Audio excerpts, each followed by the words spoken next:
Hey, it's finally here. And when I say finally, it was really quick, so don't mind me. I keep getting this thing all dirty. It is a fingerprint magnet, dust magnet, all those fun things. Everything nice seems to be these days. So this is the Fold 6. It's a 512 version because Samsung was kind of giving away 512 upgrade if you purchased on their website. That's a lot of reflection there.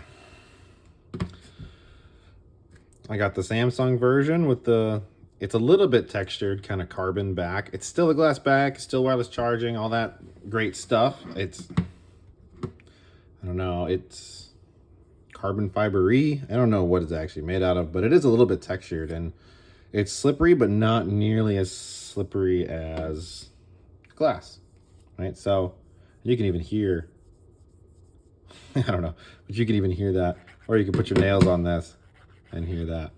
So happy to have this in already. I can tell that there are some certain things that are definitely an improvement from the 5, and that's not to say that the things on the 5 were bad to begin with.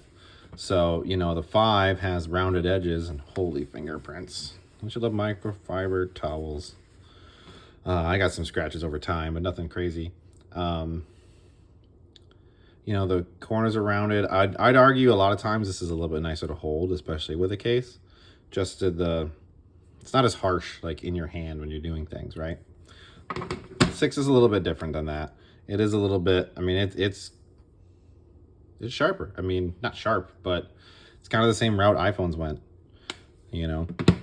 It's back to the sharp stuff. Android's been all over the place. Like, here's my V60. Oh, that's dirty as hell, too. You know, that's nice and rounded. That was a thing for a long time. Whenever somebody says the Pixel came up with this, I just say that's bullcrap, right? Anyways, so far I'm liking it. I don't want to make this like hey, if you have a 5, you should run out and buy a 6. I don't know that that's true. There was nothing wrong with my 5. There's nothing groundbreaking with my 6.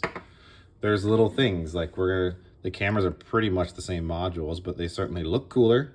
You know, I have a case coming. I am also putting up a video on the channel. I don't know if you've already seen it about this case, which I don't recommend. It's called the Body Glove. It's because just wearing it for less than a day. Look at that.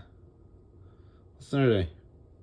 Scratch on the black paint that's on the hinge here. Now, I've had this phone for quite some time, and there's very light scuffs, but no scratches. And so this is something I've talked about quite a bit. It's the reason my Galaxy Watch 6 is the silver version, is because when you do smack it and get little scratches, it's a lot harder to see those little scratches every time. I've had a black watch, black painted metal. These things always happen if you're rough with them at all. I was not rough with this, just to be clear. If you have a 3, maybe you want to upgrade, mostly just for specs, as long as, depending on how tight your hinge is, right? Because they do tighten up, or they do loosen up. Sorry, that's backwards. They do get more loose. They do get, you know, all sorts of things. I'd say this one was just as tight when I got it. It's still pretty good, but it's not as good as when it was new, you know. But you put a good case on these things, you'll be all right. I do always recommend a case with magnets. This is why I was interested in this Body Glove one. It's something I'll take camping, you know, all that, but you can do like a MagSafe charging here, throw a wallet on it. That's what I usually do. I like to carry a wallet on my phone because otherwise I'd lose the wallet. Performance is of course good. It's the same as the S24 Ultra or whatever. You know, they're all the same chip. It's got a lot of RAM, 512 gigs of storage. It's great at emulation. I like to use a Razer Kishi or any controller like that to play a lot of games on my phone. I recommend using a tablet half the time for that, but if you're on the go, this thing's great. Same with Dex. Dex is of course fantastic, and has just been getting better. But so far so good. It's crazy expensive. If you're happy with your phone, don't do it. If you're happy enough, or you think maybe it'd be kind of cool to have a fold, I like folds. I'm stuck to folding and flipping. I had a flip before this, a couple phones before, but I had a fold. Yeah, no, it's great. They're not that durable compared to these slab phones, right? I've had this phone for years, and I just use it for things around the house. So That's up to you, but I'm not going to tell you to go out and buy one. They're certainly fragile. There's not a whole lot of changes. The button, it's a little different, even though they look kind of the same. There's a different feel to it. The hinge was not painted on the old one. The speaker looks different. Let's do this. Speaker looks different, but it's a speaker on the bottom, speaker on the top. I mean, I like the design choices they made on this. You want to use the word industrial or whatever else on it, right? And since it is more squared, then you get more real estate. And it's kind of hard to show. I was looking at it yesterday because they are very similar in size. Like you look at that. I just haven't turned this one on. But you look at these next to each other and you're like, that's the same thing. And you're pretty darn close.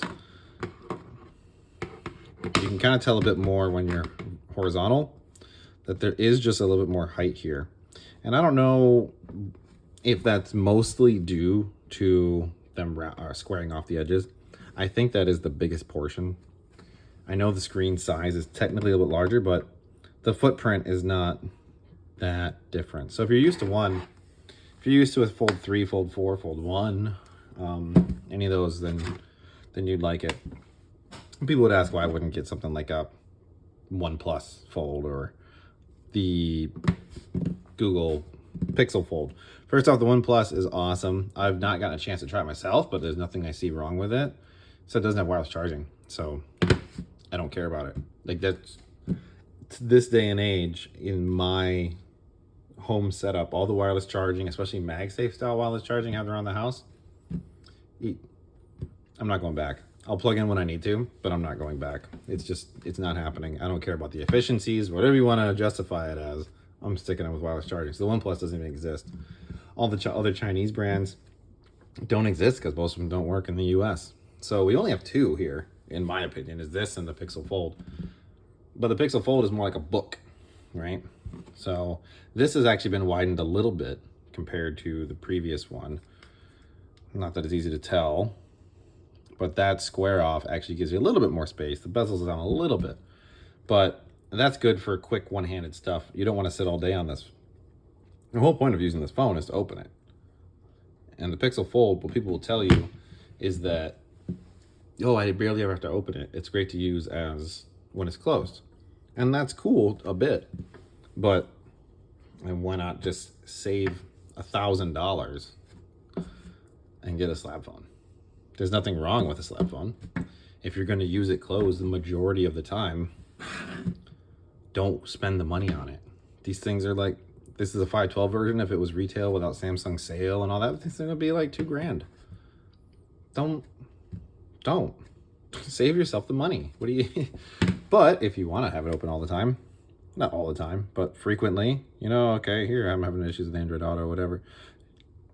All the cool things you can do on a Fold and the size of the screen you get, why would you buy a slab in that case? So yeah, I like it. I'm gonna do some updates on it as I get my other cases in.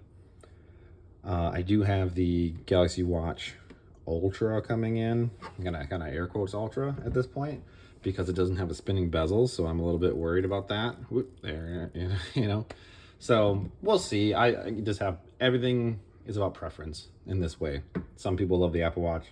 Some people love a Pixel Watch even. It doesn't really matter. I liked the Apple Watch I had. So we'll see what this ends up being.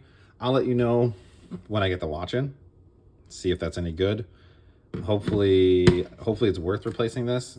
After trade-in, the Galaxy Watch Ultra was like $220 something. So, and this with the sale, I paid $700 something. It was under $800 with after tax and shipping. Or shipping was free, but after theft and everything. So there it is for now. I know there's a lot of videos on it about specs and benchmarks and all that, and people have a lot better setup than I do. But I mean, again, it's the same specs as like a Galaxy S24 pretty much.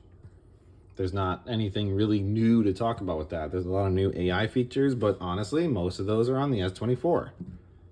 If you want a big old S24 that opens up, that's why you'd buy this. If you want an S24 and you don't feel like opening it up, don't buy this. Don't. So have fun. I'm a convert myself, so I'm stuck on these for sure. For now, at least, especially in the US, there's really no competition today. There hasn't been for a while. The OnePlus was close. Again, though, for me, without wireless charging, it's not a thing right now.